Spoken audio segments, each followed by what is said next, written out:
Railway तिकिटांच्या cancellation refund धोरणात मोठे बदल झाले आहेत.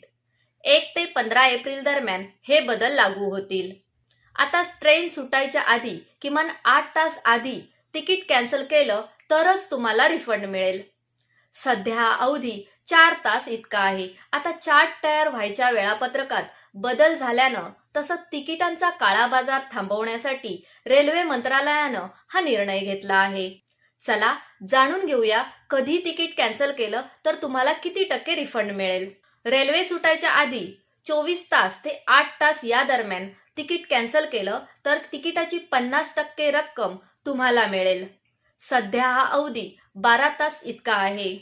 72 तास ते 24 तास आधी जर तुम्ही तिकीट रद्द केलं तर 25% रक्कम कापून तुम्हाला रिफंड मिळेल.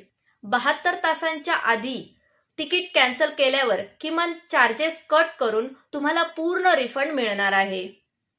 ज्या स्टेशनवरून रेल्वे सुटणार आहे त्याच स्टेशनवरून सध्या तिकीट कॅन्सल करता येतं, पण लवकरच कोणत्याही स्टेशनवरून तिकीट रद्द करायची सुविधा प्रवाशांना मिळणार आहे. तसंच आपलं बोर्डिंग स्टेशन म्हणजे ज्या स्टेशनवरून रेल्वेत चढायचं आहे ते स्टेशनही बदलायची मुभा प्रवाशांना मिळणार आहे. सध्या चार्ट तयार व्हायच्या आधीच बोर्डिंग स्टेशन बदलता येतं. आता नव्या नियमानुसार रेल्वे सुटायच्या 30 मिनिटं आधीपर्यंत हा बदल करता येईल.